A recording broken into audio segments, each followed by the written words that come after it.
اساس دموکراسی چی شد؟ اسلام هم میتواند در دموکراسی وجود داشته باشد و رشد کند. اسلام باز میتواند نمونه دیکتاتوریش هم داشته باشد. برای همین وقتی که پیمان ملی تاجیکستان میگه که ما طرفدار یک تاجیکستان آزاد، مستقل، دموکراتی و واقعا هم دنیوی هستیم و معنی آن هست که از تجربه پیشرفته کشورهای دیگری که واقعا هم دموکراتی و دنیوی و مستقل هستند استفاده شود و هدف نهایی پیمان هم همین هست. پس در دموکراسی تعریفش چی شد؟ حکومت از کی است؟ از مردم. توسط کی است؟ توسط مردم. بالای کی است؟ چیزی به نام خدا هست؟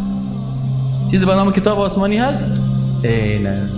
بنابراین حکومت دموکراسی در مقابل حکومت تیوکراسی آمده و نظام جمهوری در مقابل نظام شاهی آمده. متوجه شدین؟ این دموکراسی است. گپای بنیانگذارای دموکراسی رو بگویم. در صفحه 13 چپترتان، کسایی که چپتر دارن صفحه 13 همش باز بکنین. در صفحه 13 چپترتان نوشته کرده یوروفسکی در خط اول 2 3 4 5 آخر خط پنجم بخونین. یوروفسکی در کتابش به نام دموکراسی می نویسد. همیشه شما که گپ از مردمای خرد نگیرین، از خرزابطا نگیرین، خب از جنرالا بگیرین. صحیح نه؟ جنرالای دموکراسی میگه من بر تو نشان میدم اگر کافر میشی سم نرکی کافر شو، اگر نمیشی سم نرکی مسلمان شو. ادی نیم کلره نشان نمیده. یعنی سه کلمه میگه. ببینیم که چی میگه. خب اینجا میگه یوروفسکی در کتابش به نام دموکراسی میگه دولت تابع قانون اساسی که ریشه در ایده های آزادی خواهانه سیاسی دارد در اصل در اروپای غربی و ایالات متحده به عنوان یک وسیله دفاعی از حق افراد برای حفظ جان و مال آنها و به جهت آزادی دین و بیان پدید آمد. آزادی دین و بیان. آزادی دین چی معنی؟ یعنی آزادی دین صبح میتونی که هندو شوی، دیگر میتونی نصرانی شوی، شب میتونی که هیچ دین نداشته باشی. اینو میگه. بس برای تضمین حقوق معماران قانون اساسی بر رسیدگی و کنترل بر قدرت هر کدام از شاخه‌های دولت، تساوی افراد در برابر قانون، دادگاه‌های بی‌طرف و جدایی دین و سیاست. جدایی چی؟ دین سیاست. اساس دموکراسی. در دموکراسی دین نیست. کسایی که میگه دموکراسی اسلامی خو میبینه، در خو زندگی میکنه، چون اساس دموکراسی نمیفکرشه. وقتی که دین داخل کردی، یگانه که میگه نیست ما دموکراسی رو چی میکنیم؟ کت اسلام یک جای میکنیم، شلغم شوروا جور میکنیم. تو میگه بیاد تو از دموکراسی ما چی جور کردیم؟ از دموکراسی ما چی جور کردیم؟ پیران مینیجوب تا اینجا میباشن. این میگه نه ما این اسلامی جور میگیم، مینیجوب اسلامی تا پای باشه.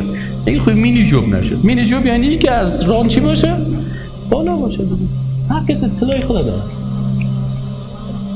یا دموکراسی اسلامی میگن یعنی چی؟ یعنی میخواین که در دنبه خوب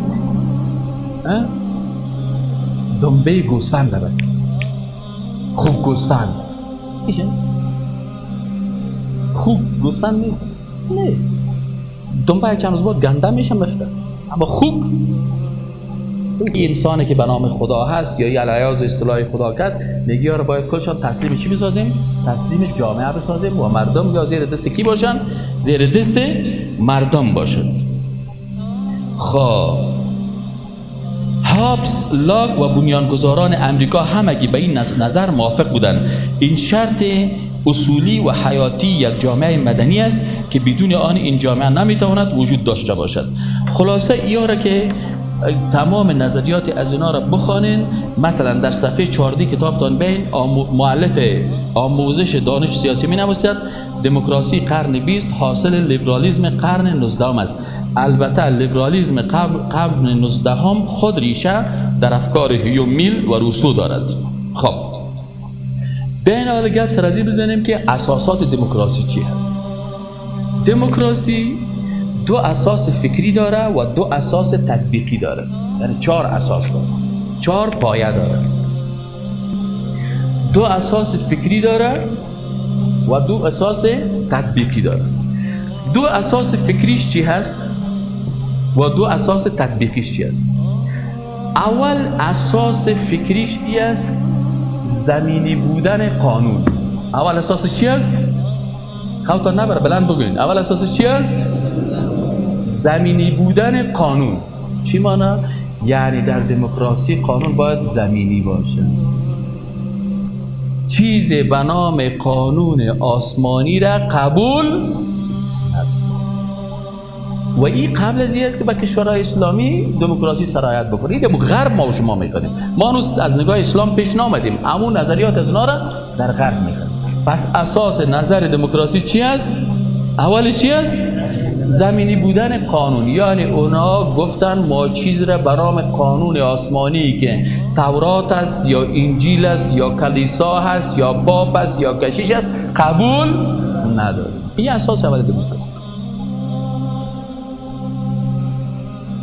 اساس دوم دموکراسی چی هست؟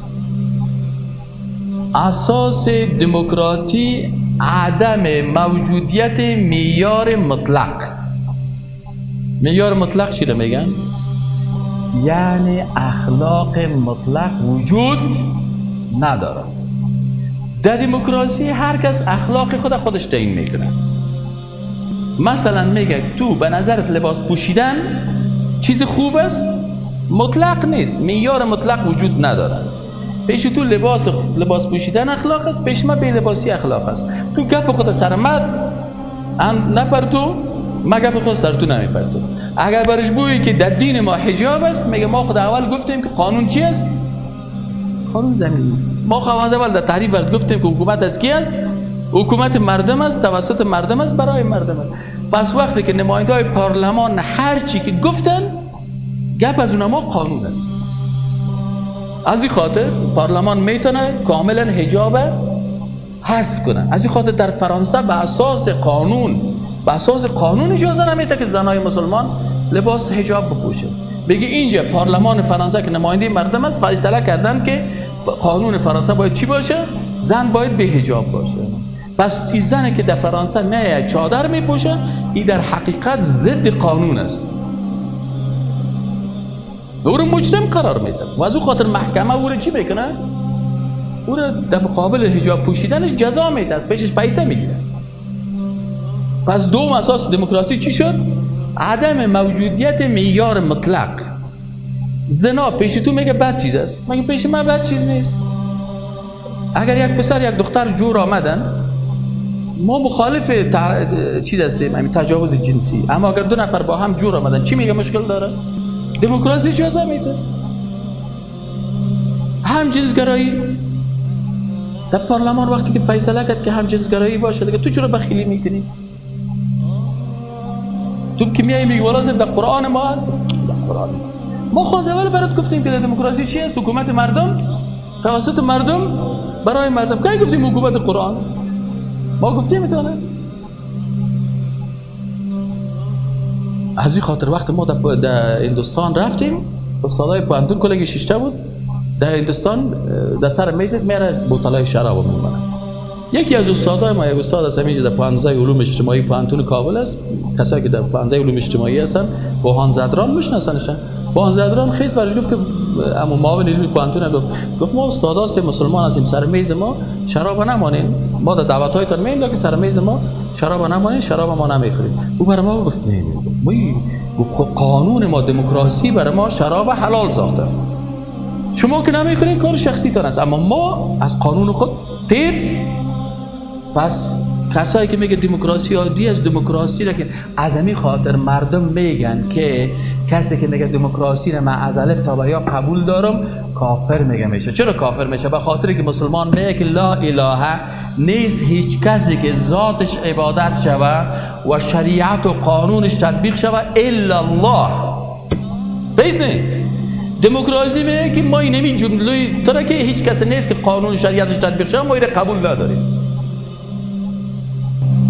منتظر قسمت‌های بعدی باشد ان شاء الله.